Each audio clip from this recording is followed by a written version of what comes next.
Muchas gracias. Agradecer a la Comisión de Derecho Laboral del Colegio de Abogados el que se nos tomara en cuenta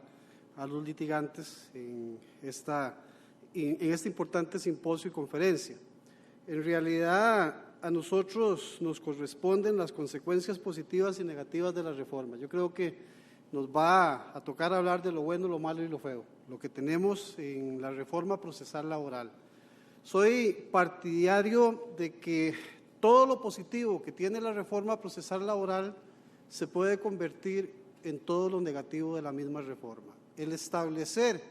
el espíritu que tenía o que tiene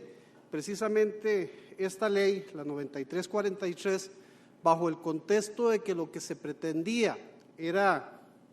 tener una legislación laboral un poco más a la actualidad, establecer la posibilidad de que los procesos laborales sean más ágiles y establecer la posibilidad de tener áreas especializadas en el Poder Judicial en la materia del derecho laboral, nos lleva a nosotros a pensar de que efectivamente la reforma tiene un fin que perseguir. Sin embargo, este fin que persigue la norma de hacer procesos ágiles, este fin que persigue la norma de tener jueces especializados, nos lleva también a la consecuencia negativa. Va a ser efectivamente el fin que tiene la norma, el establecer procesos ágiles. ¿Va a ser esto una utopía, va a ser esto un mito o va a ser una realidad? La experiencia a los litigantes nos ha demostrado que ninguna de las reformas que se han hecho a nivel de procesos civiles, contenciosos, legales, penales, para agilizar los procesos ha funcionado. Y entonces quisiéramos pensar que efectivamente esta reforma que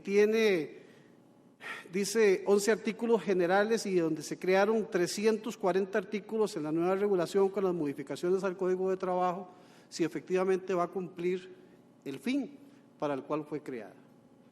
Soy partidario de que tenemos una serie de situaciones bastante innovadoras dentro de la ley,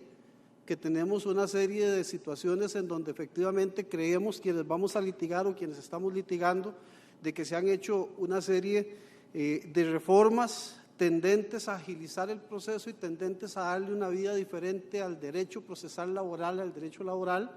Sin embargo, también soy partidario de que si no existe una conciencia clara dentro de los aplicadores del derecho, si no existen, en este caso por parte del Poder Judicial, las condiciones adecuadas para que los juzgadores y los operadores del derecho apliquen efectivamente la normativa tal cual está conceptualizada, vamos a llegar a lo mismo en lo que estamos actualmente.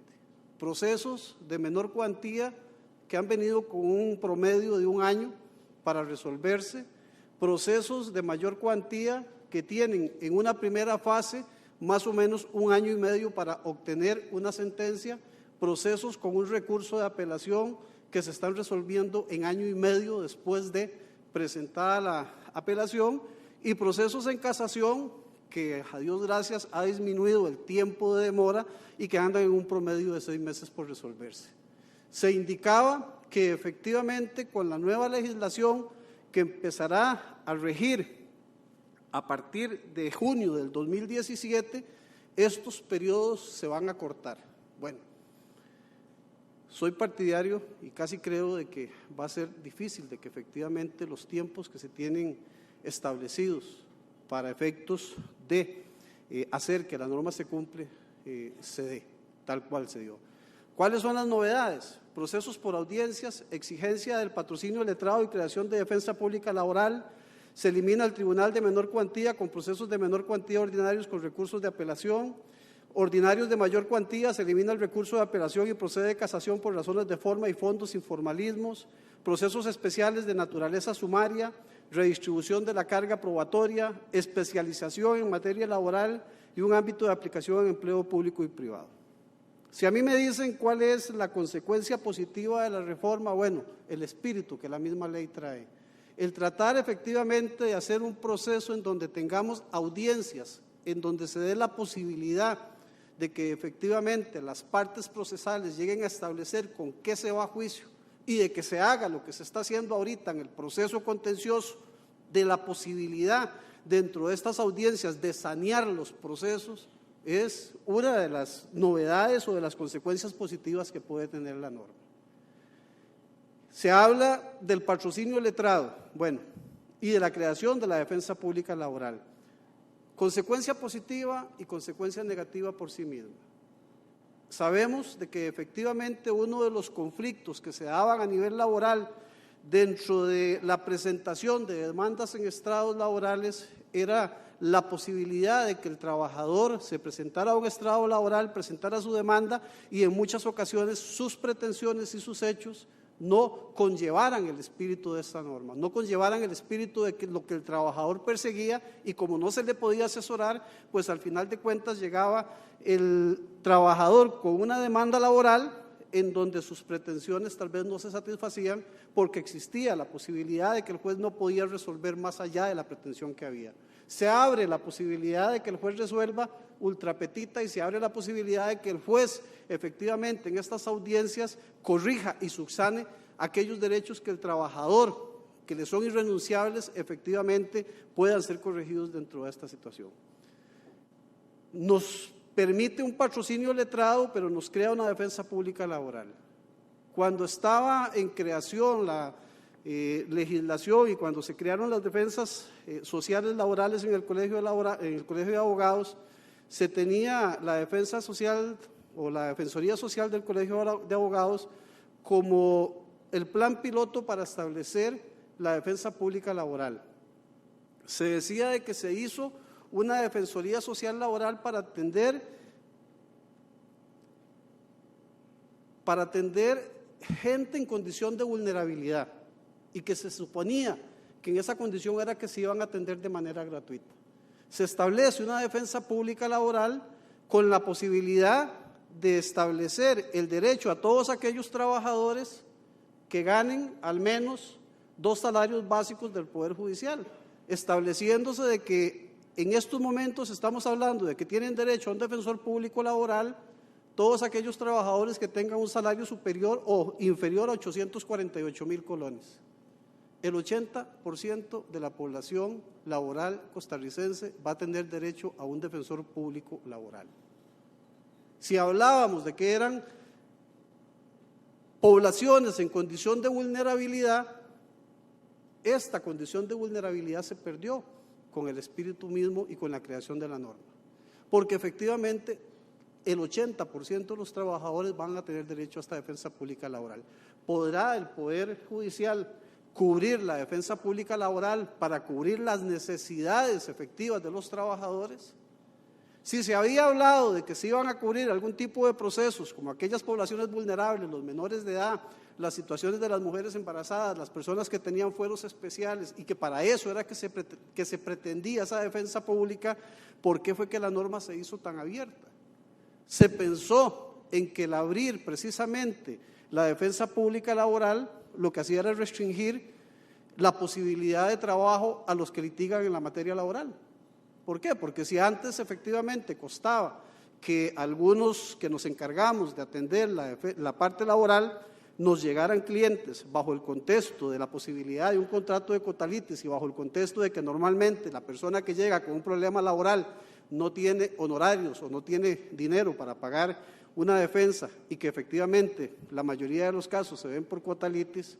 con la defensa pública laboral estas posibilidades se le están quitando al defensor particular. Porque si un gran porcentaje de demandas se presentaban en estrados judiciales sin la exigencia del patrocinio letrado, ahora con la exigencia del patrocinio letrado, el trabajador tiene 2 opciones: o busca la defensa pública, que va a ser la mayoría, o efectivamente busca las diferentes instituciones que se van a abrir para trabajar los procesos laborales. Entonces, esto para efectos de nosotros, los litigantes particulares, crea una consecuencia negativa, limita la situación de trabajo en el área laboral. Sabemos que efectivamente se abren una serie de plazas a nivel de defensores públicos laborales y que se abren una serie de instituciones que están llamadas a poder brindar esta asesoría legal o esta asesoría laboral gratuita, pero efectivamente también se abrió más la posibilidad de que el trabajador, a sabiendas de que tiene un defensor público, efectivamente busque más la asesoría y ese patrocinio por la defensa pública que por la defensa privada y particular. Entonces, una situación en donde se habla de que el derecho laboral es de gratuidad, estableció efectivamente en el mayor porcentaje de la población laboral la defensa pública laboral. Sabemos que el Poder Judicial tiene que hacer todas las instancias para ver si efectivamente los 250 defensores públicos laborales que indicó la presidenta de la Corte que iban a iniciar el proceso van a dar abasto con la cantidad de demandas laborales que hay. Consecuencia positiva y consecuencia negativa. Toda la legislación que se hizo se hace bajo el contexto de que lo que se pretende es reducir tiempos para la terminación de los procesos, determinando plazos para la realización de las audiencias, el dictado de la sentencia y la fase recursiva. Nosotros sabemos que va a ser difícil efectivamente que se dé una audiencia preliminar, que se dé la audiencia de juicio, que se reciba la prueba y que en 5 días tengamos el dictado de la sentencia. Hace año y medio, hace 2 años, cuando se trató de instaurar los procesos orales en el segundo circuito judicial con la sección segunda del juicio electrónico oral, empezamos a ver nosotros que algunos colegas o que algunos jueces, dictaban sentencias orales, recibían la prueba oral y determinaban efectivamente en una instancia la posibilidad de tener una sentencia rápida, una sentencia expedita. Cuando llegaron al Tribunal de Apelación, el Tribunal de Apelación anulaba las sentencias orales porque no tenía un archivo escrito en donde se determinara que efectivamente esa sentencia se había dictado y llenaba los requisitos que la normativa hacía, al punto de que esta normativa, a pesar de que indica de que el proceso es oral, establece que la sentencia tiene que ser escrita, bajo el contexto mismo de que esta sentencia pues tiene que reunir los requisitos para que las partes, que son los trabajadores, la vean y para que sus defensores pues indiquen qué es lo que en algún momento tienen que pelear o tienen que fundamentar dentro de lo que es este proceso. Entonces, el pensar nosotros que efectivamente se va a dictar una sentencia en 5 días o que se va a ampliar un plazo para dictar una sentencia en 15 días o un mes, creo que va a ser imposible cumplirlo dentro de los términos que están indicándose aquí. Y los funcionarios judiciales, los juzgadores, están sometidos inclusive a responsabilidad de carácter disciplinaria si no se cumple con los términos. Hay una norma en la misma legislación que establece que el Poder Judicial tomará las medidas respectivas y legislará o por lo menos tratará de establecer todos aquellos procedimientos que se hagan efectivos para efectos del cumplimiento de la normativa procesal laboral.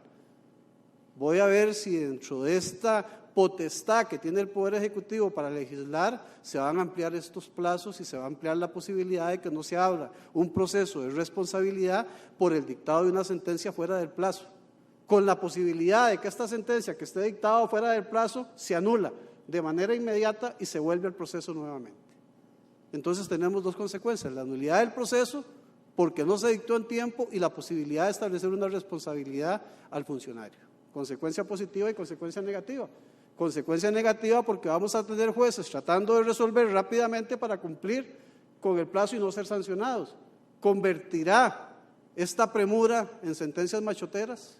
¿Qué es lo que nos está pasando últimamente? Tengo precisamente como litigante la situación de sentencias que nos llegan del Tribunal Superior en donde lo que hay es un copy-paste con situaciones muy parecidas pero con sentencias dictadas con fundamentos diferentes y resolviéndose la misma situación.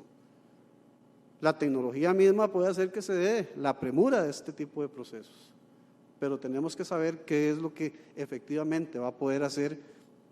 el Poder Judicial y lo que podemos tener. Sentencias anticipadas, audiencia preliminar, fase de juicio necesariamente en un mes después de la audiencia preliminar, una sentencia inmediata con redacción de 5 días o 10.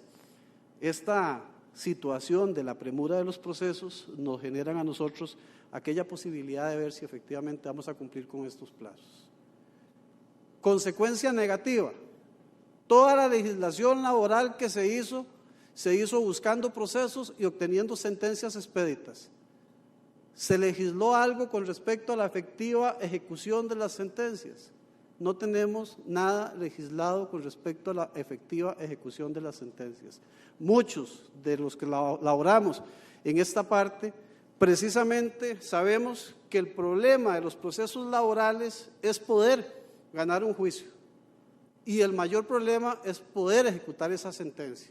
es poder tener esa sentencia de manera efectiva. No se legisló. Nosotros particularmente hablamos en algún momento con la comisión, se habló con don Orlando, se habló con doña Julia Varela, se habló con la gente que estaba en los procesos de redacción y se pidió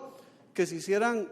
o que se diera algún procedimiento para que la ejecución de la sentencia fuera efectiva.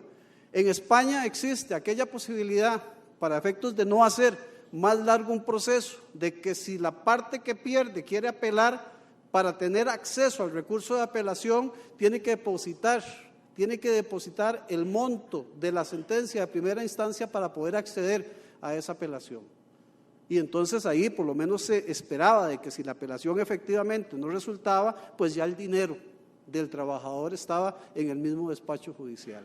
Nosotros fuimos partidarios de que en una ejecución de sentencia deberíamos de prever la posibilidad de dictar un apremio corporal. Yo soy partidario de que si se violentan los derechos del trabajador, precisamente encubriendo las cuentas de los patronos, precisamente engañando al trabajador, precisamente no pagándole sus derechos laborales, estamos ante una defraudación laboral, estamos ante un delito. Y efectivamente, el día que un abogado laboralista se siente y presente una demanda penal indicando de que hay defraudación laboral y de que hay enriquecimiento ilícito de los patronos por el no pago de los debidos derechos de los trabajadores, probablemente se va a establecer un proceso penal en donde se dé responsabilidad penal. Si tenemos apremio corporal para el pago de la pensión alimenticia, que son los alimentos de una persona, ¿por qué no vamos a tener apremio corporal para el pago de un salario y de las prestaciones laborales, que son la totalidad del derecho de los trabajadores y que es de donde pagan sus alimentos, de donde conviven las familias y de donde se paga la pensión alimenticia?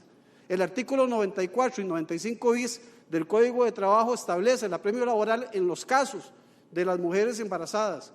Díganme si aquí se aplica el apremio laboral para los empresarios o para los trabajadores en el caso de que no pagaron o no reinstalaron a una trabajadora. Bueno, se sigue aplicando aquella máxima de que el que debe no tiene por qué sufrir una pena de prisión. Pero si hay apremio corporal en ciertos casos y se puede legislar, pues soy partidario de que esta ejecución de las sentencias tiene que hacerse de manera efectiva y con una legislación pues un poco más amplia y más allá de lo que se quiere. En este caso, creo que efectivamente la parte positiva y la parte negativa de la legislación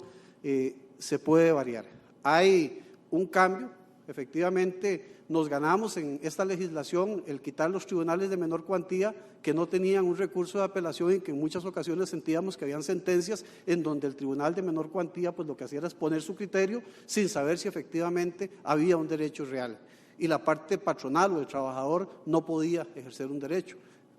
Nos ganamos un recurso de apelación en la fase de menor cuantía y perdimos un recurso de apelación en los procesos ordinarios, porque todos los procesos ordinarios ahora no tienen, por lo menos las sentencias ordinarias no tienen el recurso de apelación y nos vamos a ir a un recurso de casación directo. Nos ganamos tiempo, pero también perdimos aquella posibilidad de hacer una revisión integral con un tribunal que antes nos daba la posibilidad de hacer una revisión y que nos lleva a una sala segunda que no sabemos si va a ser formalista.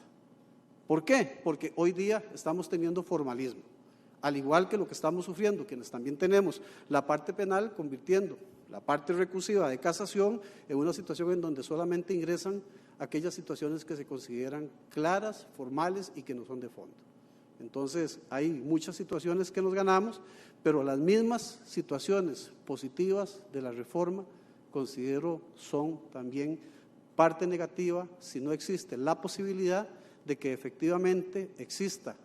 los medios, exista el interés de los operadores de justicia de aplicar la normativa y exista la posibilidad de que efectivamente se vuelva a hacer algún tipo de reforma para darle una mayor credibilidad y una mayor ejecución a las sentencias en los procesos laborales. Muchas gracias.